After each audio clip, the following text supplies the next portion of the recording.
तौर पे सवाल है कि बिहार में जहाँ इतनी परेशानी है, लोगों की समझ से समाज की चेतना दब गई है, मर गई है, उसमें चुनाव कैसे जीता जाएगा।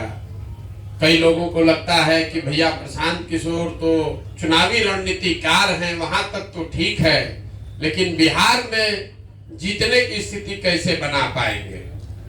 आपकी समझ में थोड़ा सा फेर है।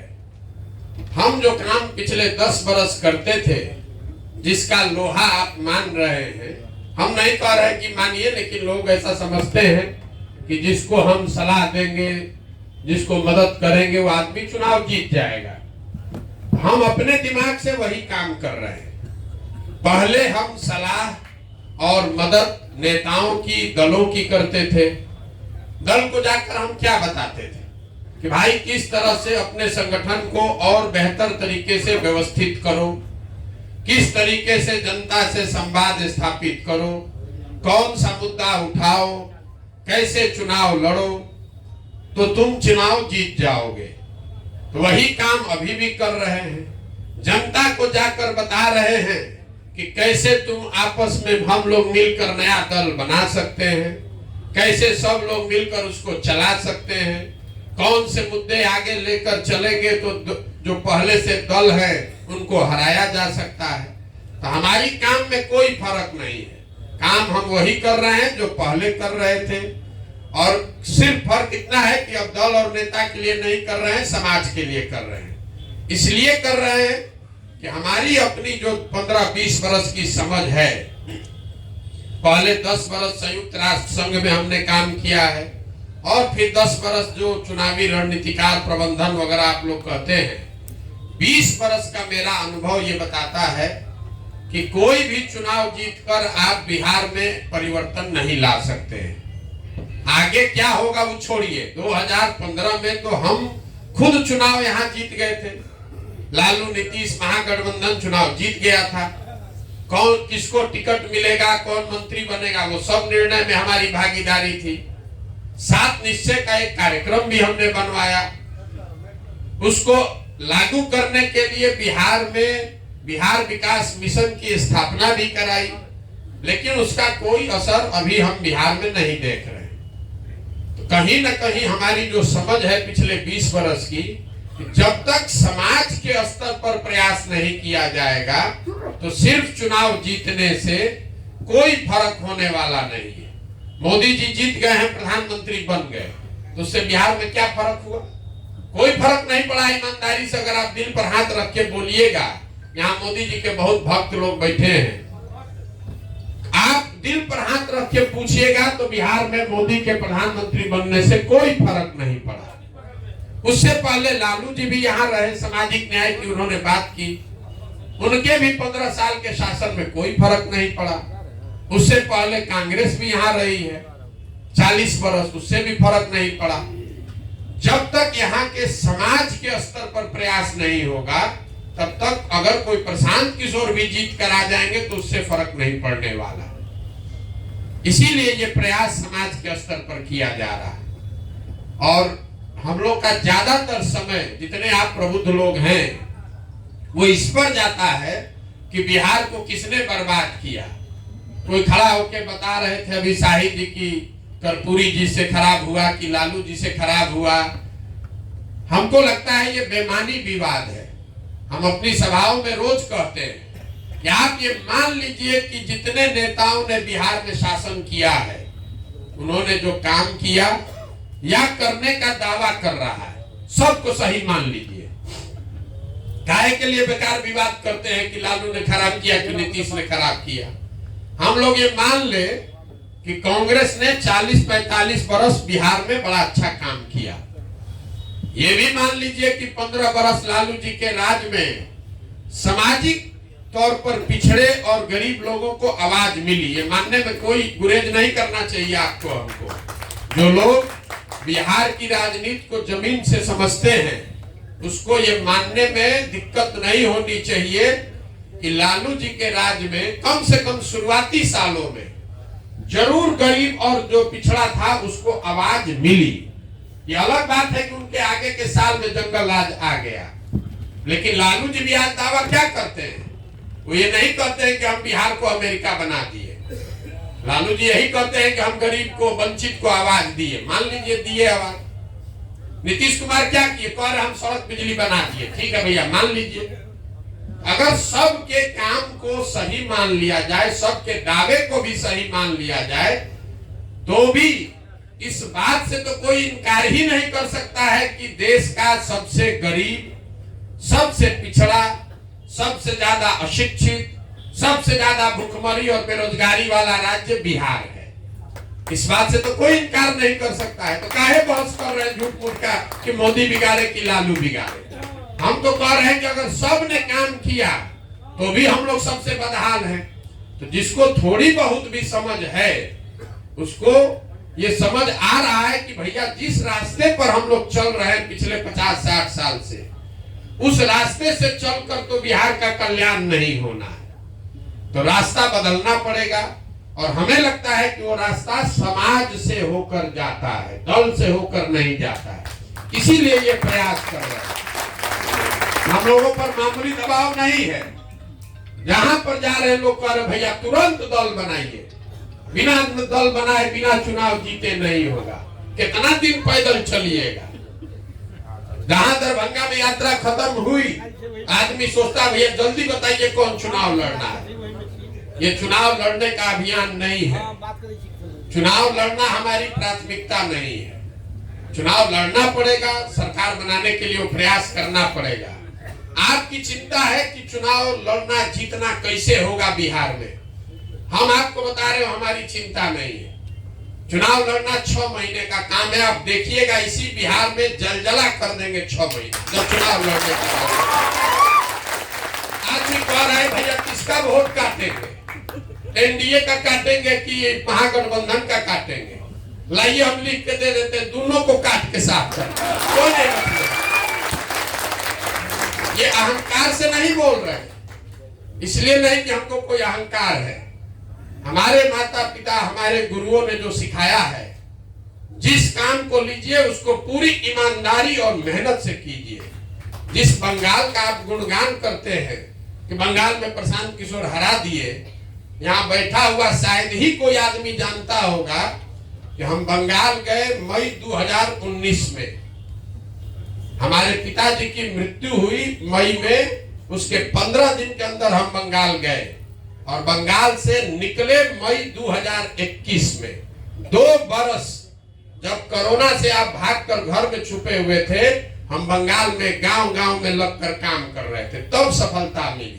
आप एक लाइन में पढ़ते हैं प्रशांत किशोर गए, बंगाल जीत के चले आए। अगर हम इतनी मेहनत कर रहे हैं, इसलिए कर रहे हैं कि हमको मालूम है कि ये बहुत कठिन काम है। यहाँ कर आप हमको मत बताइए कि बिहार को भैया सुधारना बड़ा मुश्किल है, जाति कैसे टूटेगा, लालू कैसे हारेंगे। बहुत कठिन काम है, इसीलिए बहुत बड़ी मेहनत भी करनी पड़ेगी। इसीलिए 3 बरस से घर परिवार छोड़कर रात दिन जितना 75 बरस में किसी ने मेहनत न किया हो, इतनी मेहनत कर रहे हैं। चुनाव जीतना मुश्किल नहीं है, मुश्किल ये है कि चुनाव सही लोगों के साथ जीता जाए। चुनाव तो आप किसी के साथ जीत सकते हैं। कल समीकरण बनाइएगा, चुनाव 6 महीना में उलट जाएगा। हम 2 जून 2015 को बिहार में आए थे। 18 नवंबर 2015 में बिहार चुनाव जीतकर चले गए। 6 महीना लगता है, उससे बात नहीं बनेगी। मुश्किल ये है बिहार में कि जो समाज में समझदार आदमी है, सही आदमी है, वो राजनीति में है ही नहीं। या तो उसको लोगों ने हाशिए पर ढकेल दिया, या लोग कहता है भैया इससे किनारे रहो, राजनीति में जाने से क्या होगा, ये तो सुधरने वाला नहीं है। ऐसे ही समाज के लिए बहुत सालों पर, सैकड़ों साल पहले ग्रीस के एक दार्शनिक थे, मैं हमेशा कोट करता हूं, प्लेटो। उन्होंने कहा था कि अगर समाज में समझदार व्यक्ति राजनीति में हिस्सेदार नहीं बनेगा, जो आपने अभी बात कही उसी से जुड़ा हुआ है, कि अगर जिस समाज में समझदार लोग राजनीति में नहीं आएंगे, उनको इस बात के लिए तैयार रहना चाहिए कि उनके बीच का कोई मूर्ख आदमी राजा बनकर उन पर शासन करेगा। बिहार में वही हुआ। पिछले 30-40 साल से जो भी पढ़ा लिखा समझदार है, नेतरहाट से पढ़ा हुआ बाहर जाके इंजीनियर बन गया, और जो यहाँ फेल हुआ वो यहाँ का राजा बन गया। इसीलिए ये दुर्दशा है। जिस नेतरहाट की आप तारीफ कर रहे हैं, nova Netarhat old boys association देश का शायद सबसे पावरफुल बॉडी है। हर लड़का ही उसका कोई ना कोई आईएएस, आईपीएस, डॉक्टर, इंजीनियर बना है, लेकिन उसमें से कोई आदमी वापस आकर बिहार सुधारने के लिए राजनीति के क्षेत्र में उसने प्रयास नहीं किया। तो नेतरहाट का कोई आदमी आपको एमएलए नहीं मिलेगा। अगर नेतरहाट से पढ़े हुए 100 लोग एमएलए होते तो आज बिहार का ये दुर्दशा नहीं है। तो जो फर्जी डिग्री बना के पास हुआ वो बिहार का नेता बन गया, और जो नेतरहाट से पढ़ के निकला जाके तमिलनाडु में आईएएस अफसर बन के तमिलनाडु को बना रहा है। तो ये प्रयास ये है कि जो प्रबुद्ध लोग हैं, जो समझदार लोग हैं, जो समाज के लिए जीने मरने का जज्बा रखते हैं, उनके पास साधन नहीं है, उनके पास पैसा नहीं है, आपके पास चुनाव लड़ने की समझ नहीं है, तो सब चिंता वो आप अपने भाई, अपने बेटे प्रशांत किशोर पर छोड़ दीजिए, लेकिन राजनीति में आइए। आप जीतिएगा अपनी ताकत से। हमारी भूमिका बस इतनी ही है कि पैदल वैदल चलने से कुछ नहीं होता है। हमने 10 बरस जो काम किया है वो नहीं किए होते तो 15 बरस भी हम चल देंगे तो इसमें से आधा आदमी भी नहीं आएगा। आज इसलिए रहा है, वो नोटिस इसलिए ले रहा है, डॉक्टर साहब कह रहे हैं कि भीड़ में दबे हुए थे, उसको मालूम है चाहे जितना हमको शिकायत मेरा कर ले, वो जान रहा है कि प्रशांत किशोर आदमी है बड़ा होशियार, अगर कर रहा है तो कुछ न कुछ सोचिए कि कर रहा होगा, हल्के में मत लो, नहीं तो कल हवा में उड़ा देगा। इसीलिए आया है, बुरा नहीं मानिएगा। आप बहुत बड़ा बड़ा बात यहाँ कहिएगा, ए भैया बिहार को सुधारना है, समाज को सुधारना है, कुछ नहीं करना है आपको। अगर हम 10 को चुनाव नहीं जीते होते तो 15 महीना हम पैदल चले या 15 साल पैदल चले, बिहार का आदमी उस पर भी हंसता, हम पर भी हंसता होगा, लेकिन हंसता है तो साथ में भी कहता लेकिन भाई कुछ तो सोचे क्या आया होगा। हंस तो हम पर भी रहा है, आप हंसिए चाहे नहीं, हमारा घर वाला भी हम पर हंसता है। कहाँ बुर्बक वाला काम ले लिए हो। पहले कितना बढ़िया, आप न्यूज में भी देखे होंगे, प्राइवेट प्लेन हमको चंद्रबाबू नायडू भेजे कि आके मिलिए। न्यूज में चला रहा है कि प्रशांत किशोर लगता है बिहार छोड़कर चले गए, नायडू को एडवाइस कर रहे ना, खाली इसलिए बुलाए हैं कि आप किसी भी तरह हमारे खिलाफ इस बार मत आइएगा, इतने कहने के लिए गए थे ना। भैया हम बिहार में पदयात्रा करेंगे, आप चिंता मत कीजिए, आप लड़िए अपने हिसाब से। इतना आंच है काम का, इतना आंच है, भ्रम आपको फैला रहा। हम तो पदयात्रा कर रहे हैं। आज हमको न्यूज छपा है किसी मैगजीन में कि प्रशांत किशोर पदयात्रा रोक के चंद्रबाबू नायडू को मदद कर रहे हैं। तो हमको प्राइवेट प्लेन भेज के ये बुलाने इसलिए बुलाए थे कि हम इतने आपसे चाहते हैं कि आंध्र प्रदेश में आप वापस मत आइए, हम लोग चुनाव जीत जाएंगे। हम जीत जाइए, हम कहाँ आ रहे हैं, हम तो वहां पदयात्रा कर रहे हैं, आप घबराइए नहीं, यही कहने गए थे। जब तक आप कुछ करके नहीं दिखाते हैं कोई आपका मानता नहीं है, कोई नहीं मानता है। हमारी भूमिका इस पूरे अभियान में एक कुम्हार की है। घड़ा जो है वो तो मिट्टी और चाक से बनेगा, कुम्हार कितना भी होशियार है घड़ा नहीं बना सकता है। लेकिन पूरे पदयात्रा के दौरान कुछ अच्छी मिट्टी, कुछ अच्छा चाक आप जैसे लोग मिल जाएंगे, फिर आपके पीछे मदद करेंगे, ताकत शक्ति बुद्धि लगाएंगे और जनता को समझाकर आपको जिता कर लाएंगे। उसमें कोई दिक्कत नहीं। लोग एकदम यहाँ त्रस्त है नया आदमी चुनने के लिए, खाली उसको दिक्कत यह है कि दिख नहीं रहा है। आप लोग जिस जाति की बात करते हैं, 100 में 80 आदमी कहेगा भैया कुछ कहिए, अंत में भोटवा तो जाते पर पड़ेगा। हम रोज आपको आईना दिखाते हैं, लेकिन लोग के दिमाग में ऐसा बैठा है मानने को नहीं तैयार है। यहाँ जितने आदमी बैठे हैं, आप ये बताइए मोदी जी को वोट बिहार की जनता ने दिया है कि नहीं दिया है? दिया है। भाजपा को नहीं दिया। लोग कहता है अरे मोदी जी का नाम नहीं रहता तो एमपी तो मुखिया नहीं जीतता, सब मोदी जी के नाम पर वोट पड़ा है। तो मोदी जी के जाति के कितने लोग इस बिहार में रहते हैं? एक भी उनके जाति का आदमी बिहार में नहीं रहता है। तो अगर हर आदमी जाते पर वोट दे रहा है तो मोदी जी को वोट कौन दे रहा है? लेकिन हम कहेंगे तो कहेंगे ना ना तो धर्म को देता है, जात को नहीं ना दे रहा है, धर्म को नहीं दे रहा है। ये भ्रम मत पालिए कि हर आदमी जाते पर वोट दे रहा है। अगर आप पीतल और सोना दो चीज समाज में रखिएगा तो किसी भी जाति का हो सोना ही उठाएगा, पीतल कोई नहीं उठाएगा। अब जिम्मेवारी आप पर हम पर है कि जो विकल्प हम लोग जनता के सामने रखना चाहते हैं वो खरा सोना हो, तब न कोई चुनेगा। कहां किसी ने प्रयास किया है कि जनता ने उसको नहीं चुना है? हम लोग बिहार की जनता को बेकारे ना गाली दे रहे हैं। अरे भाई, आपने प्रयास कहां किया कि जनता ने आपको नहीं चुना? प्रयास हमको करने दीजिए, सब लोग आप लोग लगिए। हमारी अपनी समझ है कि यहाँ बिहार की जनता के चेतना पर धूल पड़ गया है, वो चेतना मरी नहीं है। जो डॉक्टर साहब ने कहा वो ठीक बात बताया। यहाँ के लोगों की समझ और समझदारी में कोई दिक्कत नहीं है। बिहार में, यूपी में लोगों को और कुछ आए चाहे नहीं, हम देश भर के लोगों के साथ काम करके अनुभव के आधार पर बता रहे हैं। यहाँ के लोगों की सामाजिक राजनीतिक समझ बहुत अच्छी है।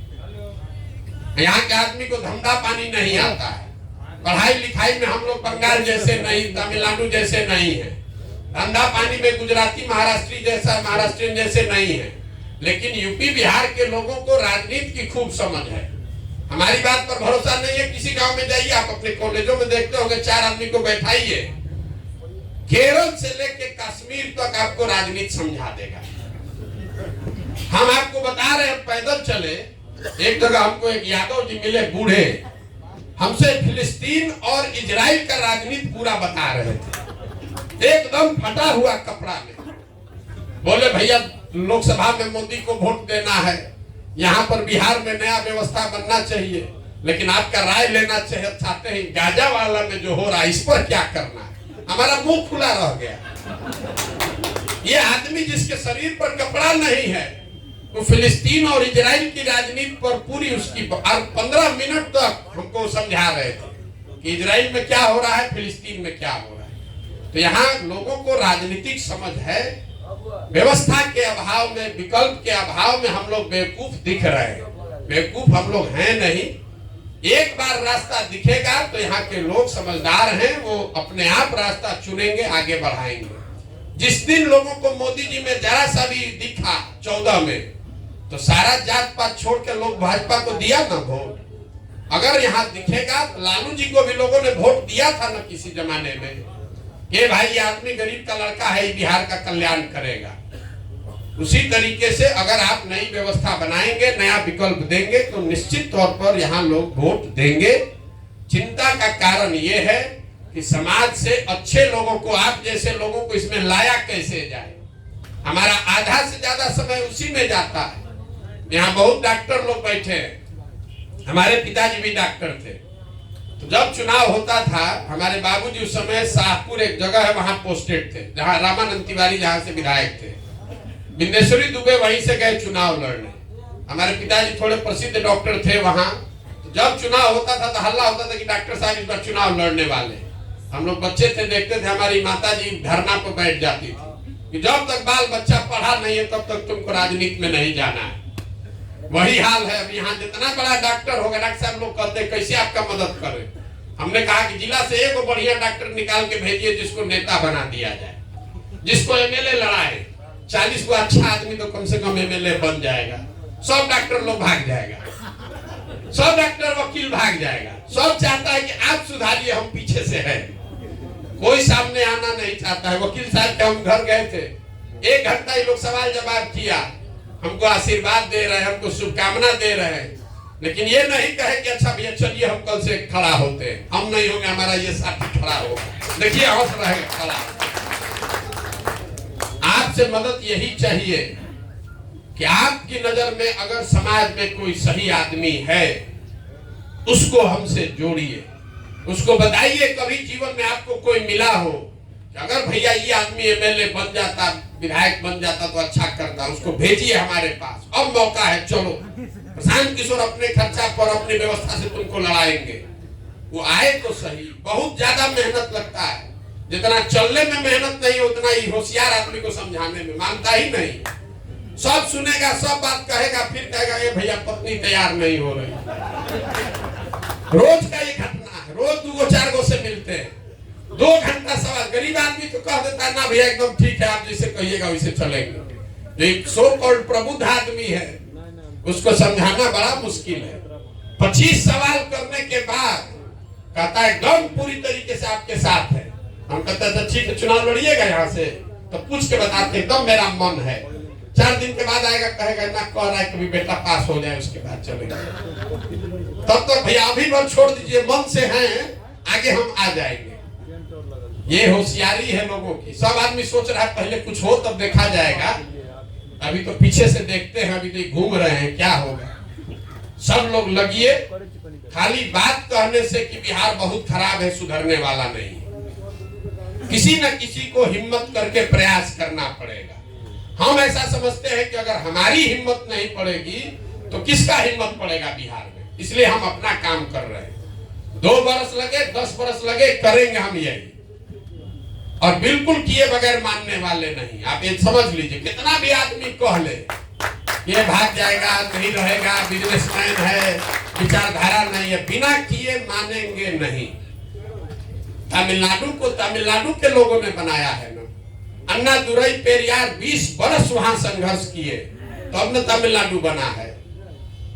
जब देश आजाद हुआ तो तमिलनाडु और बिहार बराबर का राज्य था। आज तमिलनाडु बिहार से 7 गुना ज्यादा आगे है। तब न हम लोग के लोगों को गाली दे रहा है। तो हम लोग 50-60 बरिस से कुछ नहीं किए, दही चूड़ा दाल भात चोखा खा के सोए हैं। आजाद के नाम पर राजनीति किए हैं। लालू नीतीश जात खिला रहे हैं, मोदी जी 5 किलो भात खिला रहे हैं। बिहार के आदमी को कुछ नहीं चाहिए। बिहार के आदमी को कुछ नहीं चाहिए, जात और भात। इसका जुगाड़ है तो इसके आगे चिंता का बात नहीं है। लालू नीतीश नेता वो लोग समझ गया है कि लोग को जात का डोज लगाते रहो, वोट देता रहेगा। अब मोदी जी जात नहीं है हमारे पास, तो चलो भात का जुगाड़ कर देते हैं। नहीं तो दूसरा हथियार क्या है बिहार के लोगों को, तो उसको भात चाहिए, तो सबको 5 किलो अनाज का उपाय लगा दिए। अब 4 किलो अनाज ले रहा है, जो मजदूरी कर रहा था वो भी नहीं कर रहा है। ये दुर्दशा है। इतने आप प्रबुद्ध लोग बैठे हैं, कभी आप बैठ के सोचे कि भाई मोदी जी गुजरात में बुलेट ट्रेन बना रहे हैं, तमिलनाडु में जहां से एको MP नहीं जीता वहां साल में 6 बार जाते हैं। बिहार की चिंता कभी नहीं किया उन्होंने। बिहार में कभी नहीं आया कि दरभंगा में चीनी मिल कैसे बनेगा। क्यों नहीं किए हैं? हम आपको बता रहे हैं क्यों नहीं किया। मोदी जी के साथ 3 बरस काम किए। आप गुजरात में जाइएगा, ऐसे किसी सभा में गांव में मोदी जी भी जाएंगे, तो वहां गुजराती जो आदमी है बिजनेस का उसको इतना समझ है, पहले बात अपने धंधा का करेगा। मोदी जी कैसे हमारा इनकम बढ़ेगा, कैसे हमारे गांव में रोड बना दीजिए कि हमारा भाड़ा कम लगे, फैक्ट्री कैसे लगेगा। तो मोदी जी को वहां काम करना पड़ता है। सारे नेताओं को आपने देखा होगा गुजरात में, सारा मंत्री विधायक मुख्यमंत्री सबको हटा दिए, नया आदमी लेकर आए। बिहार में कभी मोदी जी ने कुछ नहीं किया है, क्योंकि मोदी जी को भी मालूम है 5 किलो भात बनिए दिया रहा है और एक अयोध्या में मंदिर बनिए गया है। बिहार का आदमी कहता है मोदी जी चिंता मत कीजिए, अरे भेजिए ना गधा घोड़ा, किसको भी भेजिएगा हम लोग जिता के भेज देंगे। 5 बरिस बैठ के जिस सांसद को आप और हम गाली देते हैं, उसी को जाकर फिर मोदी जी के नाम पर वोट देंगे। तो मोदी जी भी जैसे लालू नीतीश ने समझ लिया कि इस राज्य में लोगों को कुछ नहीं चाहिए, सिर्फ जाति चाहिए। आप बताइए, लालू जी ने जिन समाज को आवाज दी, जिसको कहते हैं कि हम सब गरीब को पिछड़े को आवाज दिए, उसी समाज के बच्चों को उन्होंने पढ़ने की व्यवस्था क्यों नहीं की? कभी बिहार में उन्होंने भूमि सुधार क्यों नहीं लागू किया कि गरीब वंचित जो है पिछड़ा समाज है उसको जमीन मिल जाए? उसके लिए पूंजी रोजगार का व्यवस्था क्यों नहीं किया? लालू जी बुर्बक थोड़े ना है, आवाज दे दिया कि हमारा और हमारे बच्चों का नारा लगाते रहो, पैसा पूंजी शिक्षा नहीं दिया। कभी इतनी समझ न हो जाए कि आप अपना हक मांगने लगे। तो नेता ये समझ गया है, मोदी जी भी जान गए हैं कि भैया फैक्ट्री लगाएंगे तो लोग कहेगा ये को काहे लग रहा है, गुजरात में 4 को लग रहा है, अच्छा है फैक्ट्री लगेबे मत करो, भात दो 4 किलो अनाज दो। कभी आप सुने हैं गुजरात में कि 4 किलो अनाज के लिए मारा मारी हुआ हो? बिहार में जहां जाइए आदमी यही कह रहे भैया 4 किलो अनाज, राशन कार्ड नहीं मिल रहा है, 2000 रुपया लग रहा है राशन कार्ड में, उसके आगे सोचिए नहीं रहा है। उसको राशन कार्ड मिल जाए, उसके लिए देश में धरती पर वही सबसे अच्छा नेता है जो उसको राशन कार्ड बिना घूस के दिलवा दे। लोगों का शिकायत ही नहीं है कि नौकरी नहीं है, लोगों का शिकायत यह है कि जो राशन कार्ड मिल रहा है फ्री राशन का, उसमें 2-2.5 हजार रुपया घूस लग रहा है। तो जब तक ये मानसिकता पर काम नहीं होगा तब तक बिहार नहीं सुधरेगा। बाकी अब जिसका और सवाल करना, हमने बहुत लंबा समय ले लिया उत्तर देने में, माफी चाहते हैं। अब सवाल जो है वो कीजिए। क्या प्लान है ये तो जब पदयात्रा खत्म होगी तभी जारी करेंगे, लेकिन एक आपको एक पहलू उसका बता रहे। दुनिया भर में जहां सबसे अच्छी शिक्षा व्यवस्था है, खासकर स्कैंडिनेवियन कंट्री जो है, फिनलैंड, स्वीडन, नॉर्वे, जहां सबसे अच्छी शिक्षा व्यवस्था है, वहां के मॉडल को जाकर आप अध्ययन कीजिएगा तो आप पाइएगा कि हर गांव, हर पंचायत, प्रखंड में अच्छा स्कूल बनाने का प्रयास नहीं किया गया है। प्रयास ये किया गया है कि अच्छा स्कूल बने और लोगों को स्कूल तक पहुंचाया जाए। तो बिहार में हम लोग का जो मॉडल है, हम लोग की सोच है कि हर गांव में स्कूल बनाने के बजाय, जो बात एक थोड़ा सा शाही साहब बता रहे थे, अगर हर प्रखंड में एक नेतरहाट के समक्ष आपको विद्यालय बनाना है तो उसका खर्चा करीब करीब बिहार में अभी आएगा 15,000 करोड़ हर साल का, जो कि संभव है। आप ऐसे मुंह कर रहे हैं, बिहार के शिक्षा बजट अभी है 40,000 करोड़। तो सोच ये है कि हर प्रखंड में हर साल कम से कम एक अच्छा स्कूल नेतरहाट के स्तर का बनाया जाए, ताकि 5 वर्ष में एक प्रखंड में 5 विश्व स्तरीय विद्यालय बने। और जो मैपिंग अभी हो रही है, कोई प्रखंड बिहार में ऐसा नहीं है जहां 5 सही जगह पर अगर विद्यालय बना दिया जाए तो 15 मिनट से ज्यादा किसी के बच्चे को अपने घर से स्कूल पहुंचने में नहीं लगेगा।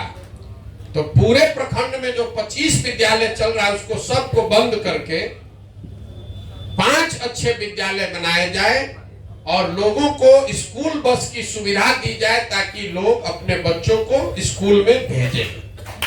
ये मॉडल है जो बड़ी शिक्षा का विजन है। उसका एक पहलू ये है, आप जैसे दिल्ली बॉम्बे में रहते हैं तो आपका बच्चा स्कूल कैसे जाता है? स्कूल बस से जाता है।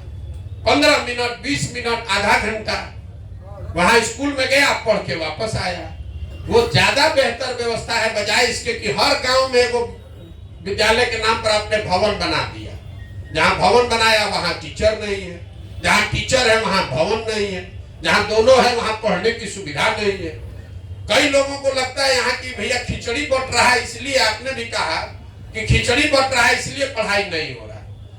आप हमको ये बताइए, 8वें क्लास के ऊपर किसी विद्यालय में तो खिचड़ी नहीं बट रहा है, वहां पर पढ़ाई क्यों नहीं हो रहा है? कुछ आदमी कहता है कि नियोजित शिक्षक सब खराब है इसलिए पढ़ाई नहीं हो रहा है। तो फिर आप हमको ये बता दीजिए कि भैया पटना साइंस कॉलेज में पढ़ाई क्यों नहीं हो रहा? पटना कॉलेज में, दरभंगा सीएम साइंस कॉलेज में पढ़ाई क्यों नहीं हो रहा? वहां तो नियोजित शिक्षक नहीं है। अगर इस समस्या को आपको समझना है तो उसको गहराई से समझिए। पिछले 30-40 सालों में समाज और सरकार दोनों की प्राथमिकता में शिक्षा है ही नहीं। समाज में भी लोग कह रहे हैं, सरकार को बेकार गाली दे रहे हैं। गांव देहात में भी लोग कहते हैं भैया पढ़बो करेगा तो क्या करेगा, इसको नौकरी तो मिलना नहीं है, मजदूरी कराएं। लोग भी विद्यालय में यही देख रहे हैं कि वहां खिचड़ी मिल जाए, साइकिल मिल जाए, पोशाक मिल जाए। तो समाज और सरकार दोनों की प्राथमिकता में शिक्षा नहीं है। यही कारण है कि विद्यालयों की छवि खिचड़ी बांटने की है और कॉलेज की छवि डिग्री बांटने की है।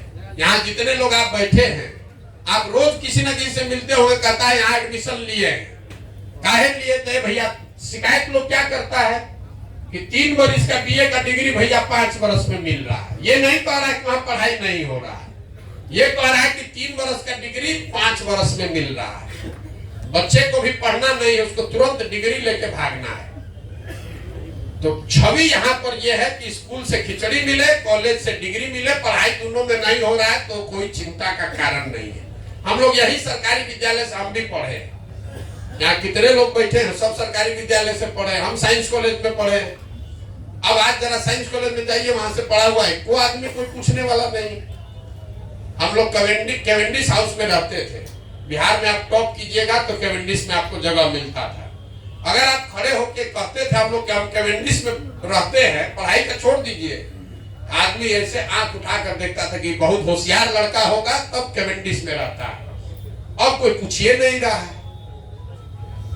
जब तक समाज में भी ये समझ नहीं होगी तब तक बात नहीं बनेगी। तो शिक्षा अगर सुधारना है, उसका 100 गो मॉडल है दुनिया में। और ऐसा नहीं है कि बिहार में हम लोग पैसा खर्चा नहीं कर रहे। 40,000 करोड़ रुपया यहाँ शिक्षा का बजट है, 40,000 करोड़। और 40 को बच्चा भी सरकारी स्कूल से पढ़कर बढ़िया नहीं निकल रहा है।